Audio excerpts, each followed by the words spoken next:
Hello and welcome back. My name is Lola. Here on my channel I record videos about OCD, mental health, and life in general. Today I will discuss how OCD can affect work. Please note, as usual, that I'm not a qualified professional and I cannot provide you with any advice. Everything that I'm sharing, it's based on my personal experience. OCD is a disorder that can affect many areas of our life, including work. I remember sitting in one of the OCD supports group and one person asking what would be the best jobs for people with OCD.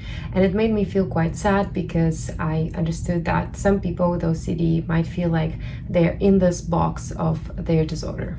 It is also easier for me personally to talk about this because I have only a moderate level of the OCD. So in comparison to somebody with a severe level, I definitely don't have same challenges, but I would like to think that every person with OCD can find something that they're passionate about. Ironically, one of the first jobs that I had out of university required somebody with a slight OCD in their job description. I didn't know that I had OCD when I worked there, so it's kind of funny to think about this now. I didn't see companies listed as a requirement anymore, and that is great. I understand that they probably meant that they wanted somebody who's highly organized and detail-oriented and just didn't go about it in the best way. Overall, it was actually quite a supportive environment. So today I'll discuss the challenges that I faced while building my career when having OCD. And as you may know by now, I love lists, so here's number one. Obsessing over minor details. So before I was diagnosed, before a whole trip that I have in the world of OCD, I thought that obsessing over minor details just means that you're very detail-oriented and care a lot. I double and triple checked every email I wrote that I was about to send, or I would read and reread requests for proposals that were hundreds of pages long because I was worried that I missed a typo or funny twist, a swearing word. Yes, that's actually a common obsession for OCD sufferers. They're worried that they included a swear word or slur in their work email or work document. So number two, reassurance seeking at work. I was so worried about letting my company down that I would ask my manager many questions, including how to respond to this email and what to do now and what would be the best course of action. I didn't disclose my obsessions, but I asked for too much information to decide on how to proceed. The most helpful thing that I probably would remember for the rest of my life is my manager sitting me down and tell me, Lola, look, you will make a mistake, and no matter what you do, no matter how big that mistake is, you can never burn this place to the ground. So go ahead and make those mistakes, and if you need to correct them, you just go back and you deal with it. Now my attitude is this: do it once, double check, and send it off. If you make a mistake, own up to it, apologize, and fix it. People make mistakes at work. We're not robots, and it will happen. So just accept that with your mistakes, you won't burn the place to the ground.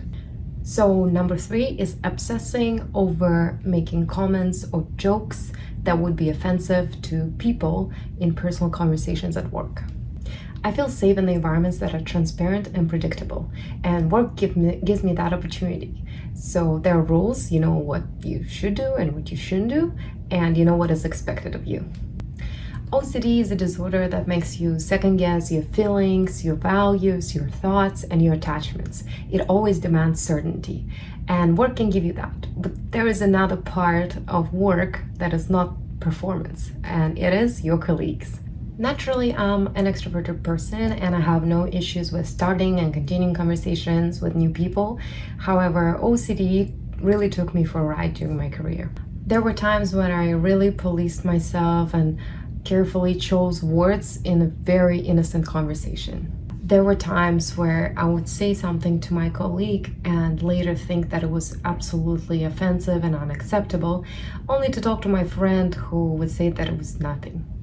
A couple of times I even was obsessing about reporting myself to HR because I thought that I said something very inappropriate in a conversation that another person wouldn't even remember.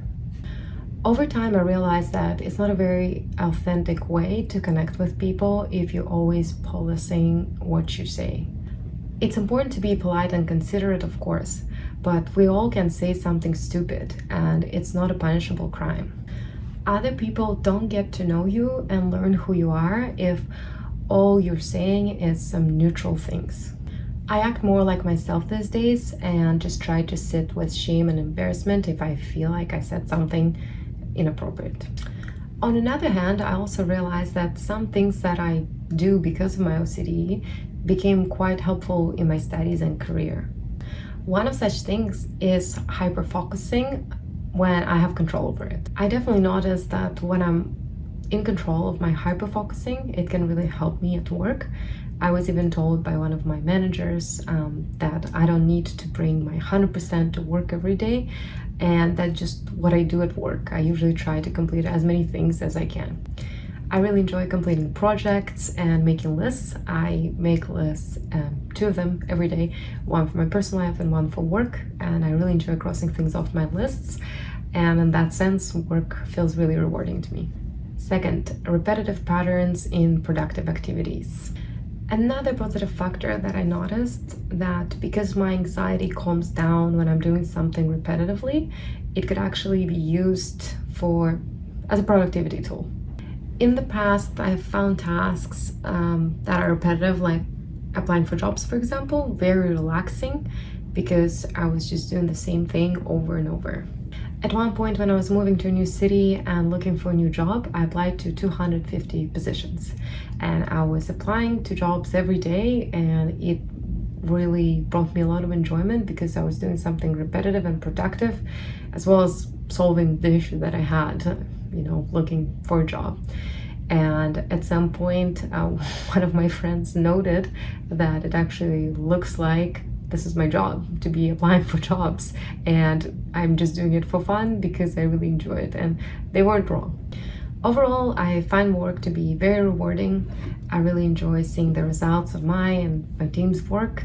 I really like collaborating with others and brainstorming ideas, and it feels very rewarding to me. Work helps me to have that certainty that is usually missing in personal relationships. So, how does work feel to you? Have you had any challenges similar to mine? And if so, how did you go about that? Let me know in the comments. I'm really curious to know. I hope this video was helpful. If you like this video, please like this video. If you'd like to see more videos like this in the future, please subscribe to my channel.